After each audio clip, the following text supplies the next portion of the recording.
¿Qué tal, jóvenes? Culminando con la clasificación de los seres vivos, el día de hoy vamos a desarrollar el reino animal.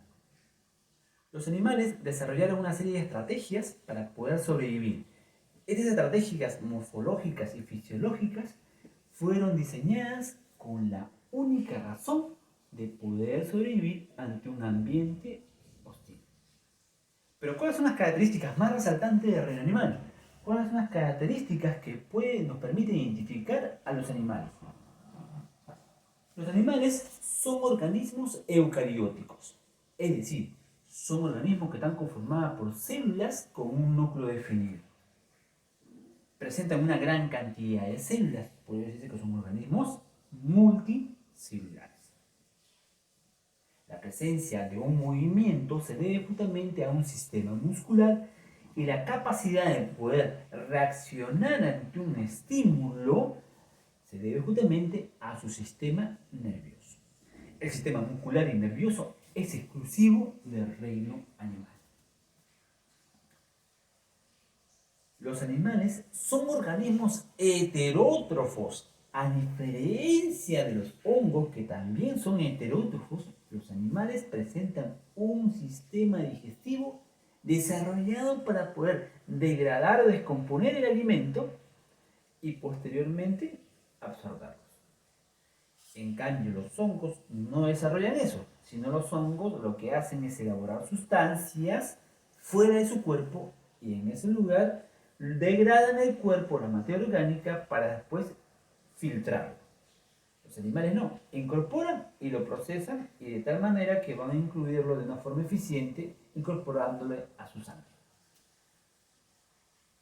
Los animales entonces son organismos eucarióticos multicelulares, presencia de movimiento por el sistema muscular, presencia de una rápida respuesta por el sistema nervioso y son organismos en cuanto a su nutrición heterótrofos, es decir, no tienen la capacidad de producir su propio alimento, sino se abastecen de otros organismos para poder tener una cantidad de energía que les permita sobrevivir.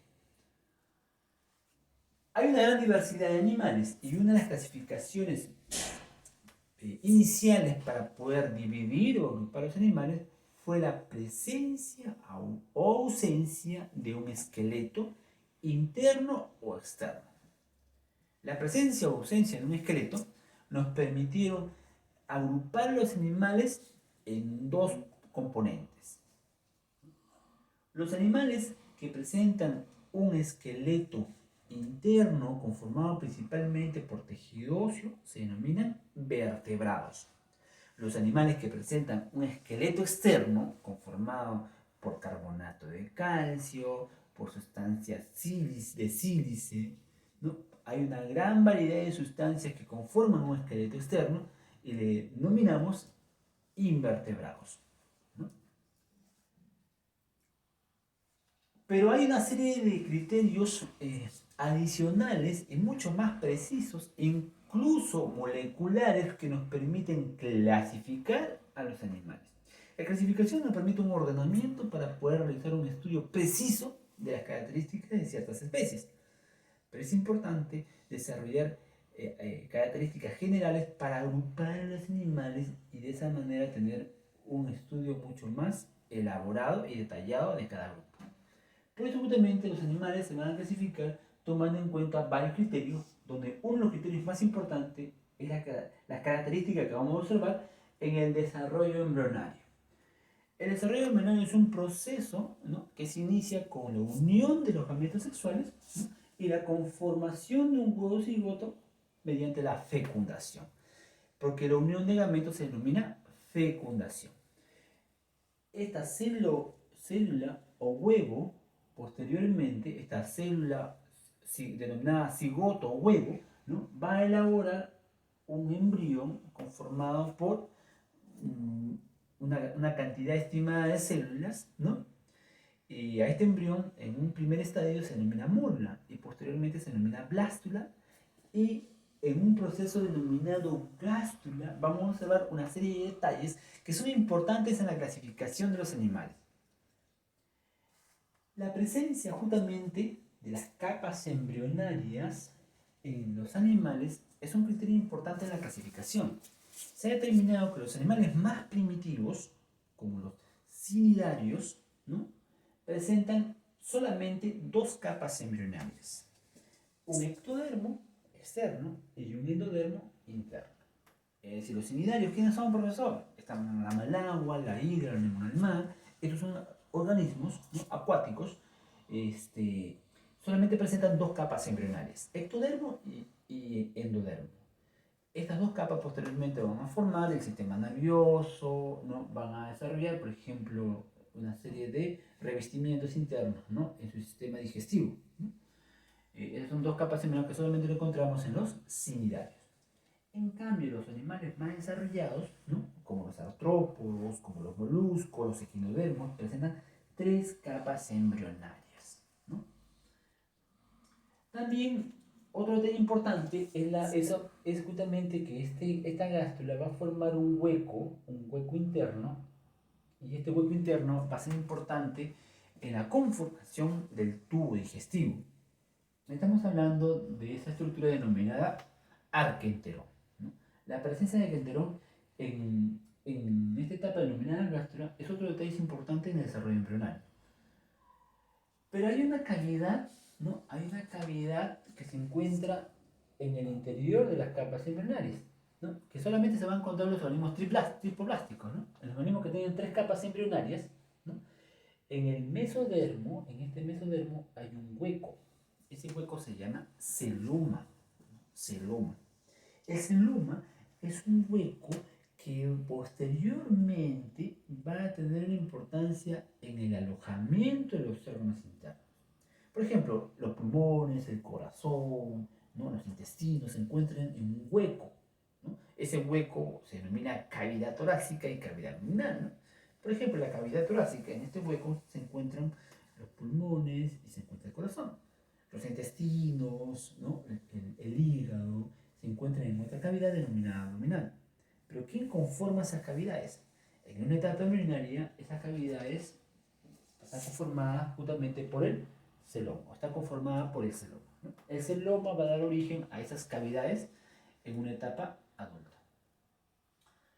Entonces, va a haber organismos que presentan cavidades y va a haber organismos que no presentan cavidades, ¿no? Va a haber organismos que presentan celoma y va a haber organismos que no presentan celoma. Los organismos que no presentan celoma y posteriormente en su etapa adultez no van a tener huecos, ¿no?, sino van a tener un relleno. Ese hueco en verdad va a estar relleno de líquido, ¿no? No hay un hueco, ¿no?, exactamente, sino hay una parte sólida en ese lugar, ¿no?, o hay sustancias líquidas en ese lugar, y se dice que son acelomados, ¿no?, o sea, no tienen celoma. En cambio, los organismos que sí tienen un hueco donde se alojan sus órganos internos, como les expliqué, se denominan celomados. ¿Qué organismos son, profesores, acelomados? O sea, no tienen celoma. Los que no tienen celoma son los que no tienen celoma son los cnidarios, ¿no? Los cnidarios no presentan celoma, ¿no? En cambio, los que sí presentan celoma son los demás organismos, ¿no? Los demás organismos no presentan celoma. Recordemos que los cnidarios solamente tienen dos capas embrionarias, ¿no? Como tienen dos capas embrionarias, no va a haber mesodermo, y en el mesodermo se encuentra el celoma. Es un detalle importante, ¿no? Ese es otro detalle que les quería mencionar justamente en cuanto al desarrollo embrionario, ¿no? Y justamente aquí lo he puesto, ¿no? La presencia de capas embrionarias nos va a permitir clasificar a los animales.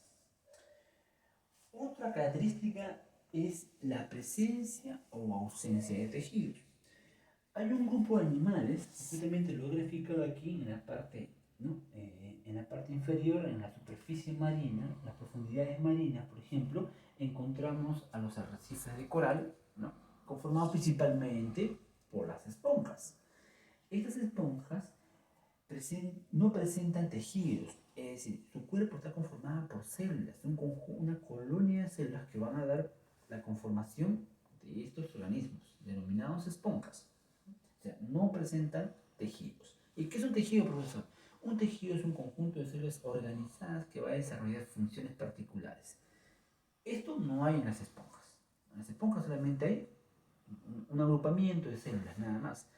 Entonces estas esponjas en un momento pueden separar sus células, ¿no? En cambio en un tejido no pueden hacer eso.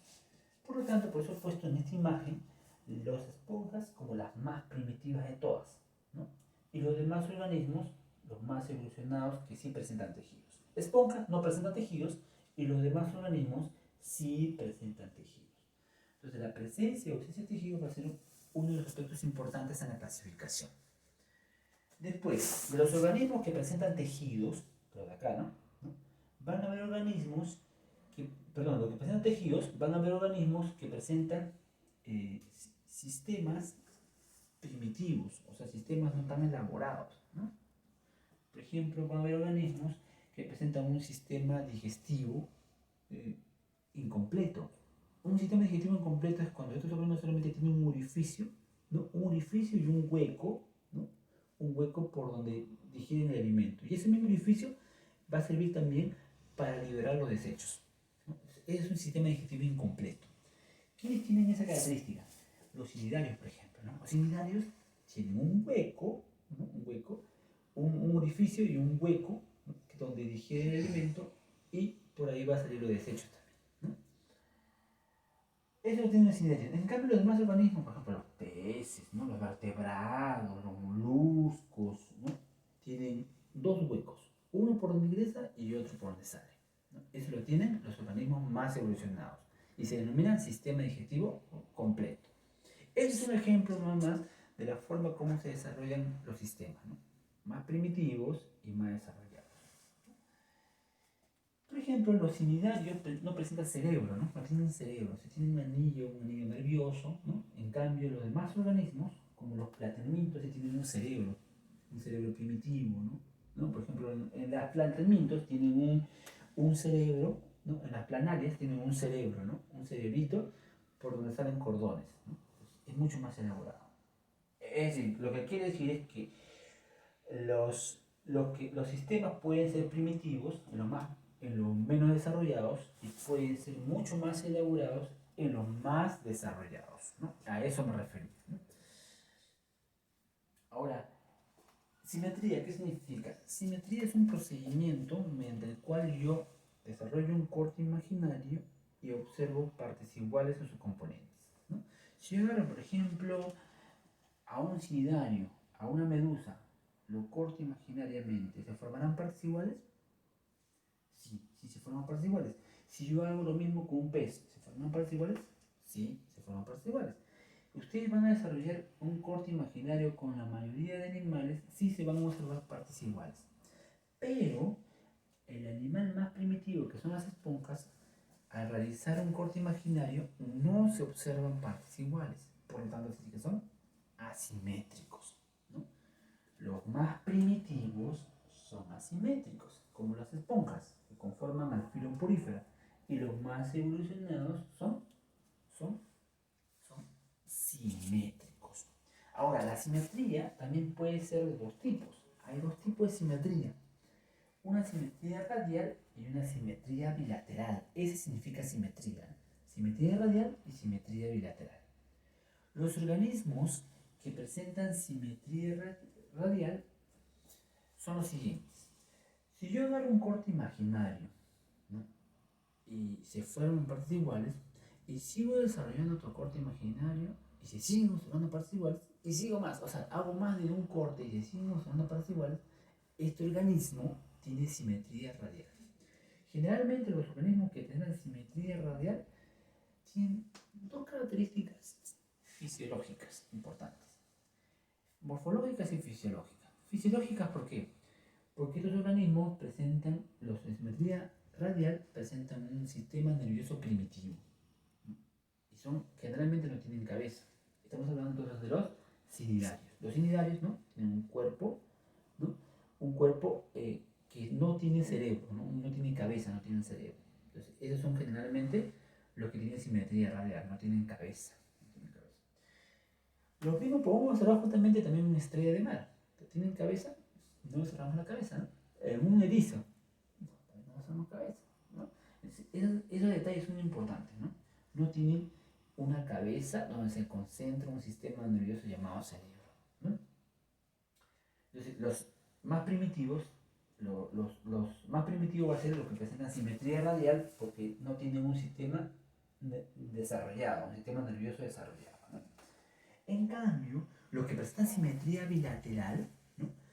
Si yo desarrollo un corte imaginario, uno nada más, se forman partes iguales. Y si sigo desarrollando más cortes, no se observan partes iguales. Y yo eso lo puedo ver con un pez, ¿no? Con un ave, lo puedo observar un artrópodo, un crustáceo, un insecto, un mamífero, ¿no? Ustedes y ven los cortes iguales, ¿no? ¿Ven?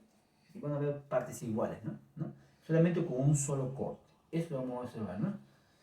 Entonces, es importante. Otra cosa importante, jóvenes, es que la simetría bilateral se debe justamente a aspectos fisiológicos y morfológicos. Fisiológicos es por un sistema nervioso desarrollado. El cerebro se ha desarrollado y se ha concentrado en un lugar que se denomina cabeza. Y de ahí sale una serie de nervios, ¿no? Pero aquí hay un proceso llamado desarrollo del cerebro, desarrollo del sistema nervioso. Y a ese proceso se denomina cefalización.